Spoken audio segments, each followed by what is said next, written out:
EFF National Chairperson Veronica Mente on upcoming conference and Auditor General's report. Welcome back. EFF National Chairperson Veronica Mente joins us now for a conversation on the upcoming EFF conference in December and on the Auditor General's report on government overspending. And she joins us now via our video link. Veronica, thank you so much for your time this evening here on SABC News. Now, you are gearing up to hold your third EFF National People's Assembly, taking place, of course, later next month in Nasrec. Perhaps maybe let's start off here. How ready are you to hold this NPA? Thank you very much, Mbali, for having us, and good evening to the viewers at home. We are 100% ready. We have dealt with the issues of delegates, whom are the most important people for the conference.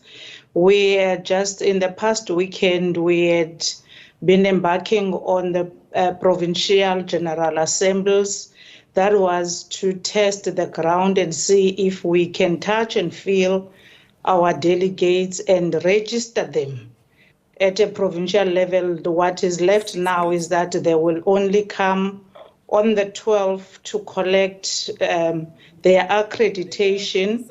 In terms of logistics, we're 100% done. We have done our site visit. Even your media house was there. We have seen the venues. UJ, where we are going to be conducting registration, is 100% ready. We're only waiting for the 10th to set up. And as you hold this National People's Assembly, I mean, a number of activities have taken place within your political organization. Some of your former leaders leaving this organization to join another. And at the same time, one would say that as you prepare to hold this National People's Assembly, you hold it at a time where you've also dropped when it comes to your support base in the country following the 2024 elections. What will it take for the EFF to rebuild itself using this National People's Assembly? No, firstly, let me correct Mbali that we did not drop in the country. We only had a challenge in the KZN where we dropped massively.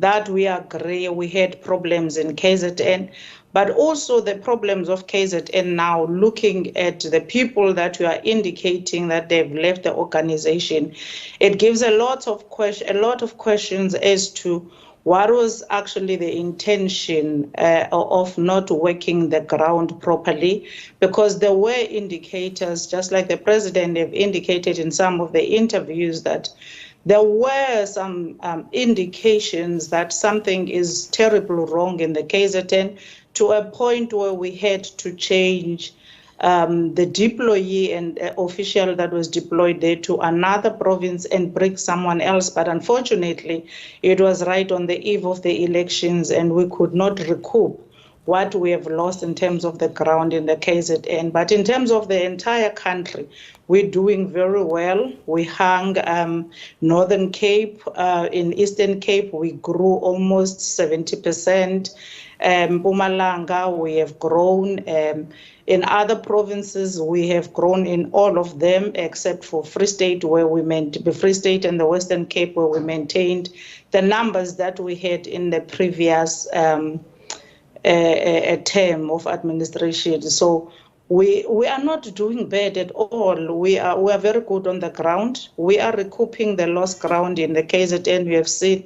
We have also embarked on the regional general assemblies of KZN, trying to find out and figure out what was the problem so that we are able to remedy the situation, and the remedy is underway. But Veronica Mente, when it comes to your drop, it wasn't a major drop, but it was a significant drop, and of course also resulting to lesser representation even in the National Assembly. But continuing with our conversation, you were crisscrossing the country, as you mentioned, just last weekend, and of course we saw the party leader Julius Malema speaking in the likes of Limpopo, and then also making his way to Gauteng at the same time. And one would say when it comes comes to, Malema's quest, throughout the country, Veronica, one would say that we've seen him say things like Zuma is the number one enemy, the MK party is the number one enemy. What does this all mean for your progressive caucus in Parliament when we see, your leader, saying all of this rhetoric over the past couple of days? Now, for the Progressive Caucus in Parliament, the Progressive Caucus is operating on a charter. We have issue-based charter that if we all agree on a particular issue, then we advocate for that issue collectively and we vote together as a bloc. However, we are independent parties that advocate for different things. So the EFF continues to be a radical party that advocates for the people and doing everything that it has said it will do in terms of our funding manifesto as well as our elections manifesto. So the Progressive Caucus is not a problem at all on issue base. We agree. If we don't agree, we don't agree. We operate in that manner. But in terms of EFF and MK outside, there is no partnership. There is no relationship. We are not a branch of MK. MK is not a branch of the EFF. Therefore, the EFF is an independent party that does and pronounce whatever it feels like pronouncing and advocate for everything else that it has said it will do. And with all these developments which have, taken place over the past few days, weeks, there's been a number of criticism which has come forward for the EFF. Some were even saying that it seems as if the EFF is lost. Some were even saying it's displaced or no longer relevant. What do you have to say to those critics who say that, well, it seems as if the EFF is slowly losing its grip on its supporter base? I think on a daily basis, the EFF is trending everywhere.